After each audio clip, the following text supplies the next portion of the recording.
Gathering only my essentials, I bolted out of the house, my feet pounding against the pavement as I navigated the bustling streets towards the train station. Breathless, I raced up the station stairs and onto the platform, anxiously awaiting the train bound for my hometown. As I stood there, attempting to quell my rising anxiety, I scanned the area nervously, half expecting someone to be tailing me, though I couldn't fathom the reason for my sudden flight. The decision to abandon the honeymoon I had eagerly anticipated bewildered me, replaced by this frantic escape. I found myself fleeing from the town, spurred on by the cryptic urging of my husband. My name is Megan, an office worker who recently turned 30. Despite feeling perpetually like an outsider, I unexpectedly found myself in a mentoring role, leading a hectic life. My fiancé, Bob, is my coworker, 3 years my junior, but exuding an air of maturity and reliability that often confuses others about our ages. He effortlessly balances household chores and garners respect from both superiors and subordinates. Bob seems like the epitome of an ideal partner, except for one troubling aspect. During a visit to my in-laws' home, we were greeted by 2 women in the living room, their smiles reserved solely for Bob. My discomfort grew as they fawned over him, treating him like a cherished son. Catherine, a childhood friend of Bob's and neighbor to my in-laws, was particularly enthusiastic, bordering on possessive. Despite Bob's apparent disinterest in Catherine's advances, my unease persisted. Her persistence and lack of fidelity, evident in her history of pursuing men and relationships, left me unsettled. Though relieved that Bob didn't reciprocate Catherine's advances, my mother-in-law's alliance with her only intensified my sense of alienation. It seemed she was determined to oust me from Bob's life, using her closeness to Catherine as a weapon against me. I stand taller than her son, investing endless effort into my work, yet she seems oblivious to Catherine's true nature. She perceives Catherine, with her poised demeanor and initial facade of obedience, as a manageable and praiseworthy addition to the family. But due to those 2 women, our wedding unfolds into a nightmare scenario a month later. Astonishingly, Catherine, uninvited, graces the reception wearing a pure white dress, a privilege reserved solely for the bride. Though not as extravagant as a bridal gown, its color remains unchanged, and she becomes the focal point of attention in numerous ways. What's even more unsettling is her audacity to claim a seat at the family table beside my mother-in-law. Throughout the slideshow and our friends' speeches, her presence irks me as she engages in casual conversation with my mother-in-law. When they approach our table, my husband confronts them, struggling to contain his frustration. "Catherine, you weren't invited, and you're wearing a white dress, seated at the family table. What on earth are you thinking? Mom, why are you allowing this? It's my childhood friend's wedding. I couldn't miss it, and white suits my complexion best." Catherine retorts, while my mother-in-law enthusiastically endorses her choice, claiming she requested the seat due to an oversight in arrangements. Helpless against his mounting anger, my husband looks to his father, who wears a pained expression, evidently overshadowed by his wife's domineering nature. Despite our year-long anticipation for this day, frustration threatens to overwhelm me. Yet I refuse to give them the satisfaction of seeing my tears. With a forced smile, I lift my gaze to Catherine, determined not to let her disrupt our special day. I observed a slight twitch at the corners of Catherine's eyes as I addressed her. "How considerate of you to join the celebration, even without an invitation, Catherine. You truly are a thoughtful friend, aren't you?" Her response was a grimace, countered by my remark about sharing her meal. My mother-in-law, sensing the opportunity to change outfits, swiftly interjected, "Oh dear, it's almost time for me to change. Please step back. I'm terribly busy after all. I am the main event." With practiced calmness, the attendant by my side gracefully urged others to make way for the newlyweds, ensuring the smooth flow of the reception. Catherine shot me a momentary glare with eyes that seemed almost demonic, before masking her expression with a saccharine smile and departing. I refused to be a damsel in distress, thanks in part to the excellent service of the attendant and the rest of the staff. Despite my exhaustion, the reception proceeded smoothly, with genuine blessings from everyone except those 2.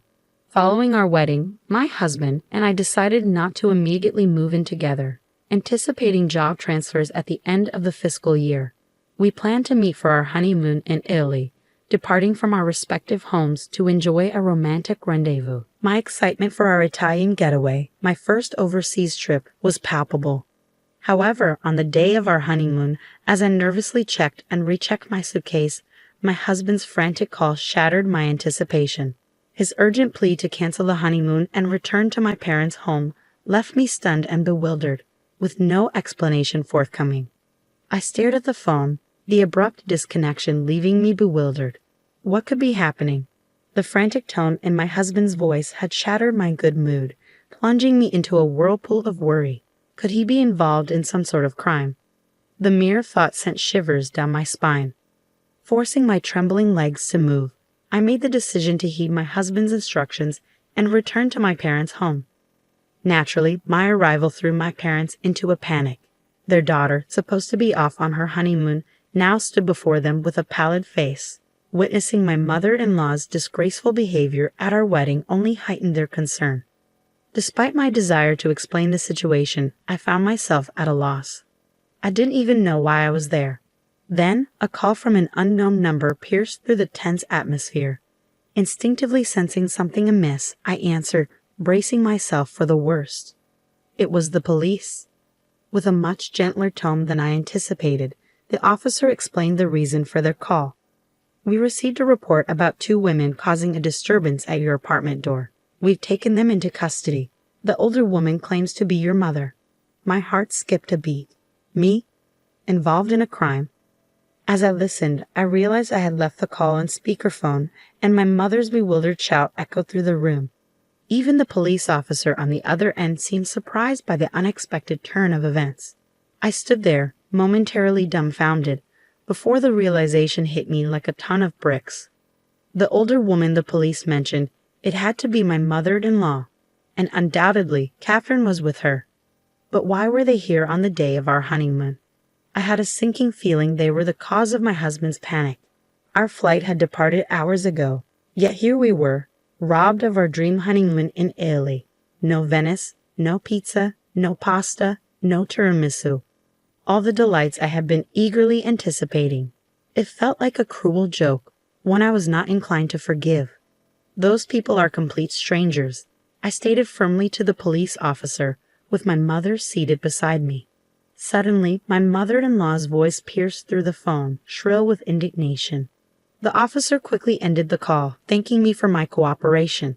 It was clear they had concocted this absurd scheme to cause me harm.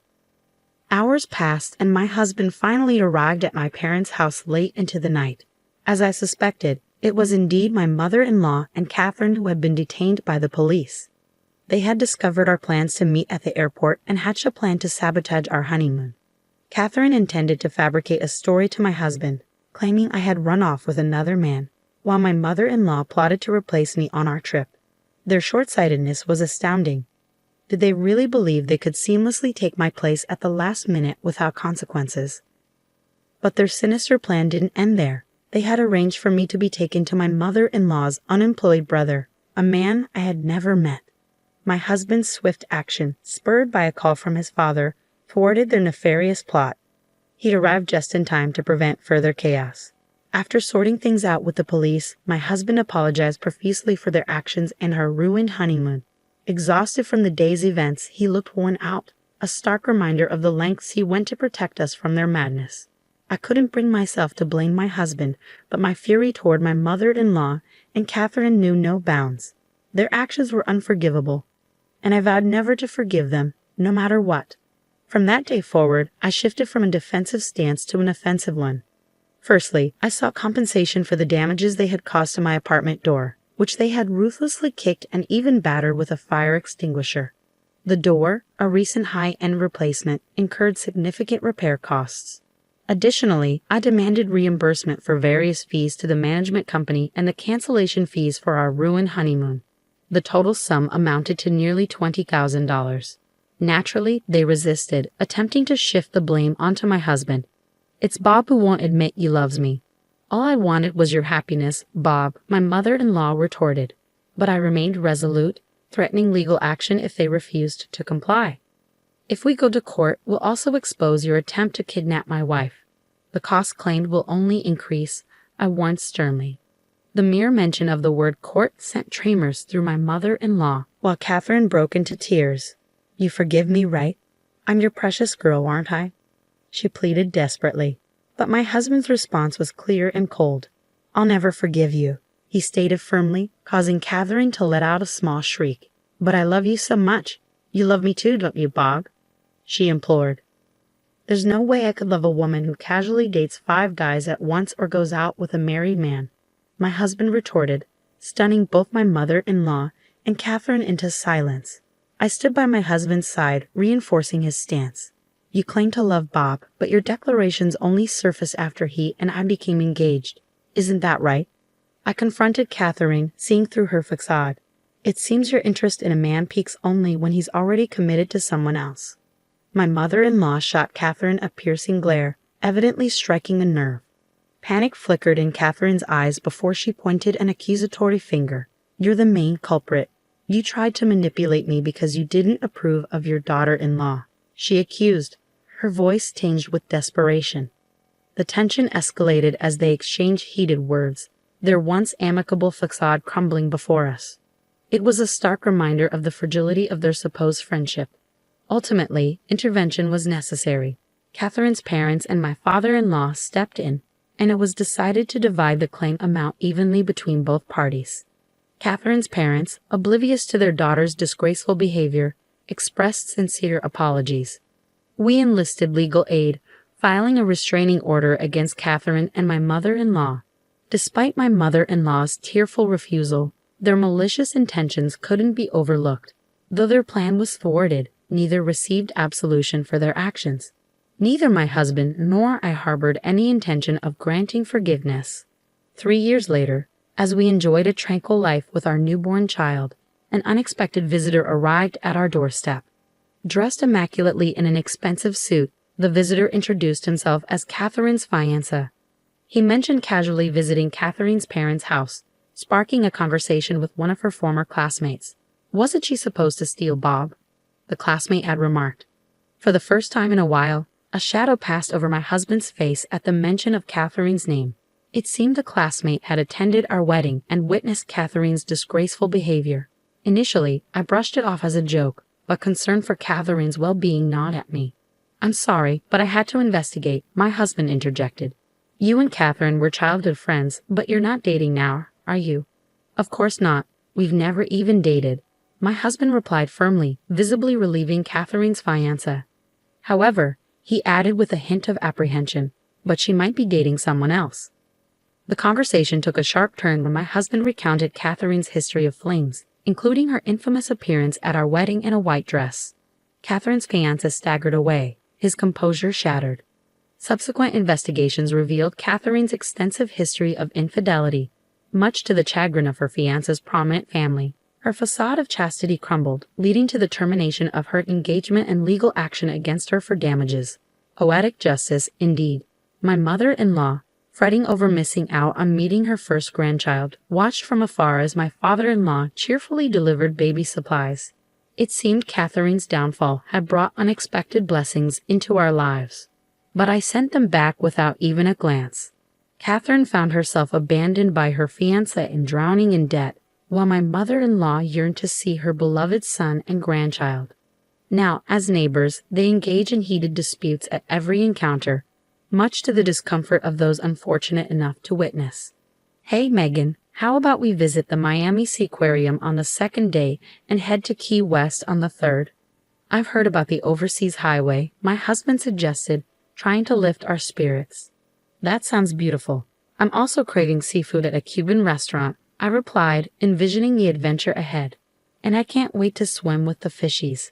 As our son approaches his 3rd birthday, we're planning a honeymoon we never had.